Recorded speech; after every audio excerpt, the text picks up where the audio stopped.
Growing up fast. There were a large number of men who enlisted from the coal branch during the Second World War. We knew they would not all return. I guess a person always felt it would be some other chap, not himself. People working in the mine had that same feeling. Both the history and the working conditions of a mine tell you that sooner or later something bad will happen. When you go underground, you have to get smart fast. If you don't do that, there may not be a second chance. Even if you do get smart, there's still circumstances beyond your control, such as explosions, floods, and cave-ins. It was in the middle of the night on July 16th, 1943, when there was a rap at the door. "Who is it?" Mom called. "It's me, Bill," my brother said. Bill had married and moved out of our home earlier. Mom got up very fast, opened the door, and asked, "Oh, Lord, no, it's Jack, isn't it?" Bill replied, "There's been an accident down in the mine, and Dad, along with Mr. Beale, were caught in a trough, and they were gassed." Mom asked him, "Was it bad? Will he be okay?" Bill answered, "No. Mother is not alive." I felt so helpless as Mother kept repeating, "No, not again, not again." When my brothers, Ron and Bill, were 11 and 12 years of age, Mom's first husband, William John Owen, had passed away due to war injuries. He was a sergeant in the Camel Corps in North Africa, where he received a severe camel bite. He also contracted malaria and then tuberculosis, and spent most of his later years bedridden. Now, with Don and me, 11 and 12, our dad was killed in a mining accident. Life dealt Mother the same blow twice. The feelings were indescribable. We had been on a high as we were packing for our summer holiday. Now, in the depths of despair, we wondered what tomorrow would bring.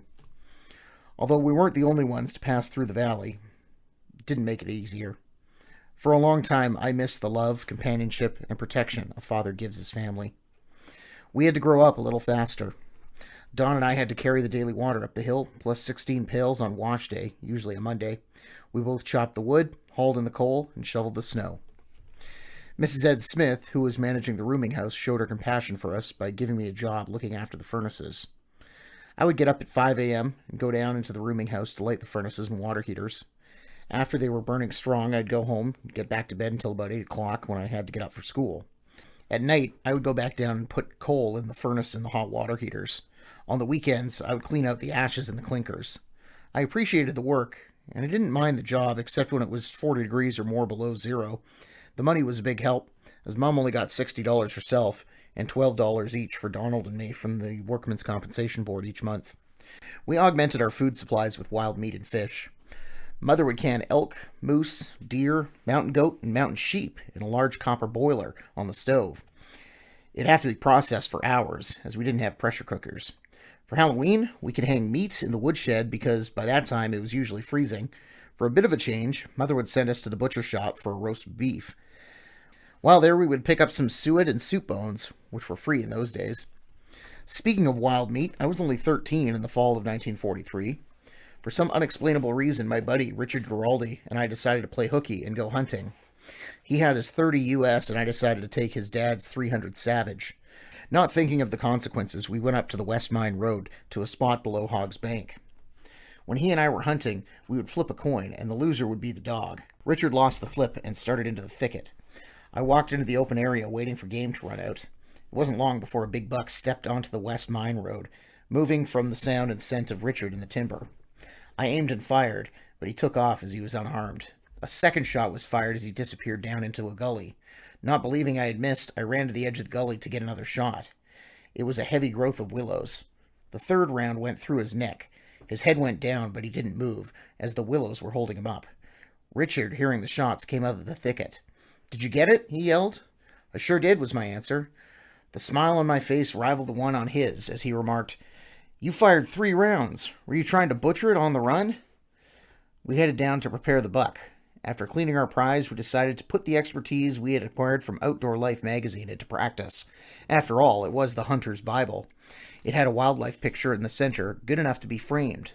Unfortunately, book learning is not necessarily nearly as good as practical experience. We tied the deer's legs together and looked for a pole. We finally found a dead fall thick enough to take the weight. There was too much spring, as well as weight, in green poles. We put the pole through the legs and lifted. Ugh! We did get the deer off the ground, but not the head. We had to stop and tie the head up, as dragging it became too hard. This accomplished, we started off again. We went a very short distance until we realized we couldn't walk in step with each other. It caused the deer to swing too much, making us look like two drunks. We finally got out of step with each other, but we soon got fed up with packing the deer their way while protecting our rifles and trying not to trip. We spotted a decent-sized tree, and as we'd only moved about 100 yards and darkness would soon be upon us, we tied the carcass up in the tree. We hoped it was high enough that the coyotes wouldn't reach it, or that our scent would keep them away. After accomplishing this task, we headed down to the West Mine Road, pleased with ourselves. On the other hand, I wasn't too sure what the end result of our adventure would be. It was barely light when we saw a man approaching. It was Richard's dad, and by the way he was walking, you could tell he was extremely agitated. I was a little worried, but Richard said, "Don't worry, we got a deer." When his dad was about 100 yards away, Richard yelled, "We got a deer!" He seemed to hesitate, but kept on coming. Richard yelled again, "We got a deer!" His footsteps noticeably slowed down. While still a number of paces away, he asked where it was. Richard very swiftly started to relay our experiences. I saw a smile come slowly across Mr. Girardi's face. All I could think was, thank the Lord, we got our game. I've often wondered what would happen if we hadn't. We retrieved our deer the following day, skinning, quartering, and packing it the usual way in flour sacks strapped to packboards. You could pack a very heavy load on a packboard, but if you tripped on something, like the roots or under the snow, you couldn't get up by yourself. You'd have to roll over, release yourself from the straps, and get your partner to help you lift it back onto your shoulders. When alone, you'd have to prop the packboard on a stump or a log high enough to allow you to let it slide under the straps again. I still bought Outdoor Life magazine, but felt the articles were written by drugstore cowboys around a soda fountain. We also got told by Mr. Girardi that we had to be responsible lads when we were hunting, and playing hooky was not a sign of responsibility. But from that time forth, we were allowed to go hunting whenever we had time.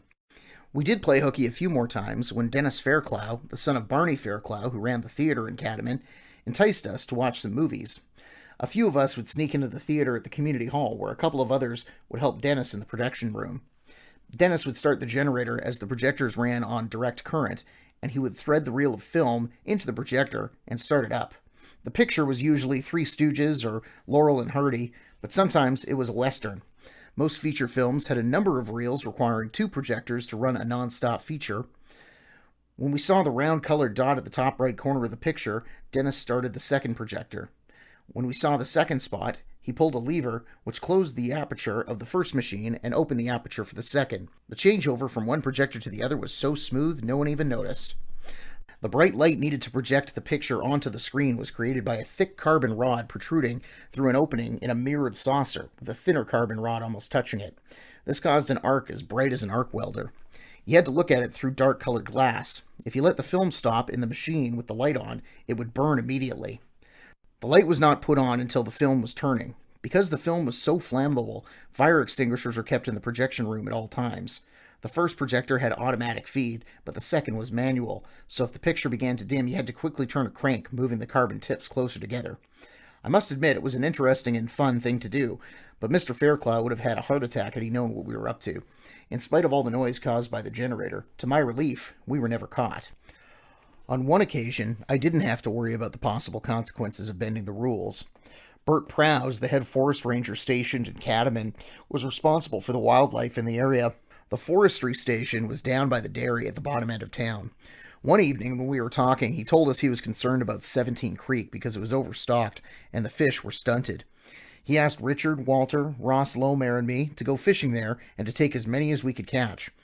One weekend, we hiked over and fished from the top of the creek down to the railway trestle and then walked up the tracks home. What a day!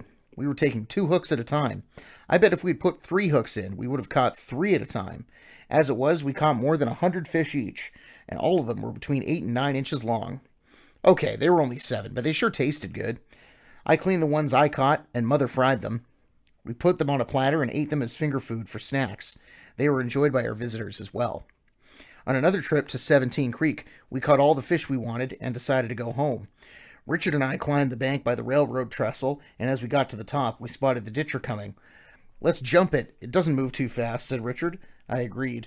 Just as Richard grabbed the side of the boxcar, it stopped dead, and the conductor, who we called Snake Eye, was out of the caboose. We were caught.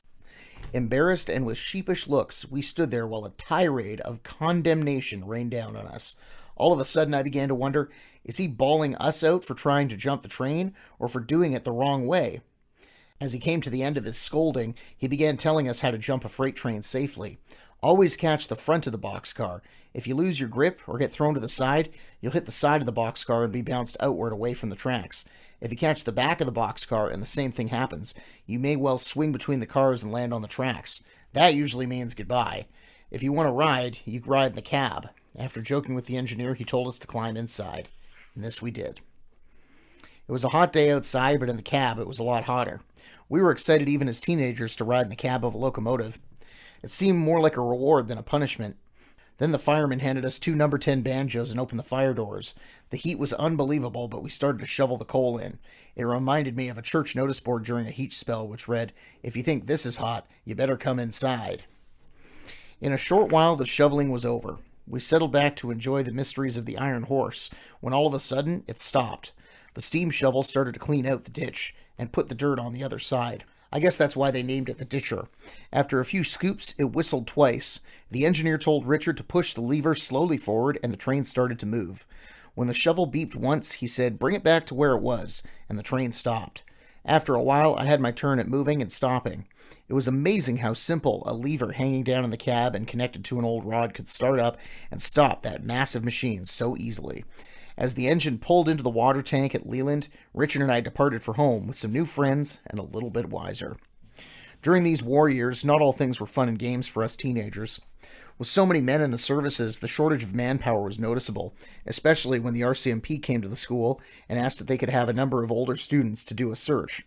It seemed that a man working at Spanitch's prop camp went missing and had not been seen for a few days. Ron, Richard, Ross, Walter, and I, along with a few others, went on the search. Like all searches, you take an area and cover it 1 square at a time. We had covered a fair area when all of a sudden we stepped into a small clearing. There, sitting on a log against a tree, we found him. He had put a shotgun under his chin and pulled the trigger, ending his own life. His hat was still up on a high branch. The officer requested that the men from the camp bring a stretcher, and he dismissed the students as they would carry the body out themselves. In the meantime, he took some pictures of the scene. I was grateful to leave because it was a real mess. Years later, at a coal branch reunion, I spoke to a lady from Spanitch's family who told me this man had been a Chinese cook at the camp. He had liked to gamble, and unfortunately he had become so deeply in debt he could not see any other way out, so he took his own life. When I was 14 years old, I was lucky enough to get a job at the Mercantile. The RCMP gave Richard Girardi and me a permit to drive their 1-ton flat-deck truck. We both worked after school and on weekends delivering groceries and working in the store. On weekends, we'd unload boxcars of cased apples or canned goods. Canned goods were stored in the basement of the store. The sacks of potatoes, onions, apples, and other perishables were stored in the root cellar. We also unloaded carloads of liquor for the vendors if they didn't have a truck. Walter Zaslik managed the Mercantile, and Kenny Deans was our boss. It was a good place to work. A number of years before this, the old Mercantile had burned to the ground. On our way to school that day, we were surprised to see the wooden structure all but gone, exposing a mass of blackened canned goods and debris in the basement. The area was fenced in to keep everybody out while they waited for their insurance adjusters. When the adjusters were finished, it was open to the townspeople. I, along with many others, went on a treasure hunt, heeding well my mother's advice to not pick up any bloated cans. This made the search more difficult. I do believe I got my share of cans, but then the fun began. None of the tins had any wrappers on them to identify what was in the tin. For a while, supper would be a potluck, bad luck, or no luck at all. The large cans of tomatoes I had picked up turned out to be sauerkraut. That would have been okay, I guess, except that we came from a Welsh background and didn't have the slightest idea what to do with sauerkraut. If I knew then what I knew now, I would have enjoyed it. As it turned out, I had picked up 8 other cans that had the same numbers stamped to the bottom, and the contents of the rest of the tins were nothing to write home about either. There was a few fruit tins, a few peas, some beans, and the rest were beets and spinach. What kid likes spinach? You have to bribe them with lines like, "Don't you want to be strong like Popeye?" After the war ended and things were getting settled, Mr. Girardi claimed a patch of timber beside the McLeod River south of the 3rd Steel Bridge. He arranged for his son Richard, Ron Douglas, Ross Lomer, Walter Higgins, and me to log it off. In the middle of the claim, we built a cabin to stay in on weekends. It was built by digging into the ground at least 2 feet and then using logs the rest of the way up. The roof was made of sod. It contained 6 bunks, a stove, and a small table. We raced to be the first one in the top bunks, as they were warmer. Unfortunately, they were also the smokiest when the fire wasn't burning clean or when the wood was too wet. Marketable trees had to be more than 12 inches in diameter. Mr. Girardi taught us how to notch the trees and saw them down so that they would fall where we wanted them. We succeeded in falling, bucking, and skidding the logs out to the roadside before spring thaw. Skidding logs on the snow was easy for the horses that Mr. Girardi had to borrow from the coal company. In the spring, Mr. Craig came in with his portable mill and cut them into lumber. It was good experience as well as an opportunity to earn some spending money. When I returned in 1972 with my family, the cabin was still there and a big power line built over it. They'd cut a swath through the trees but spared the cabin. The winter of 47-48 was very cold. I was working for Mannix Construction. Mr. Mike Harrigan, the boss on the job, hired many of the local youth. We worked as grease monkeys, dump bosses, bull cooks, and drillers' helpers. The education and experience were priceless. I knew the area very well, and I was a fully qualified driver. Mike gave me a chauffeur's position.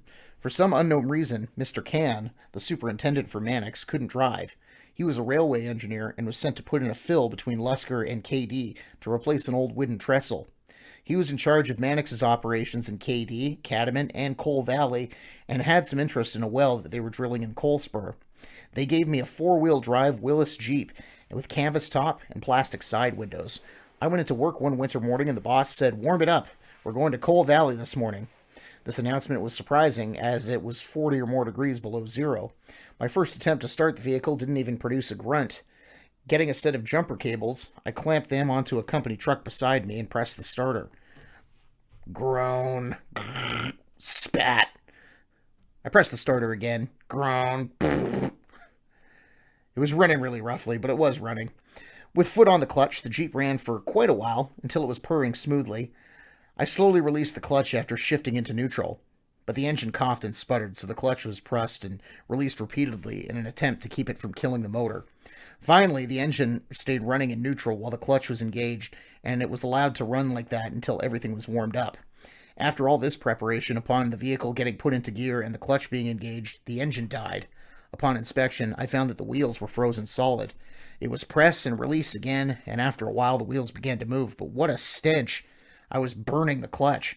Finally, Mr. Can came out to find what the holdup was. I told him of my efforts and assured him that the wheels were about to be free. 1 hour and they're just about to be free, he exclaimed. Look at you. You're almost frozen. Go over and help in the cook shack. If it's that cold, I would hate to have tomorrow's headlines state that a superintendent and a chauffeur froze to death on the way to Coal Valley.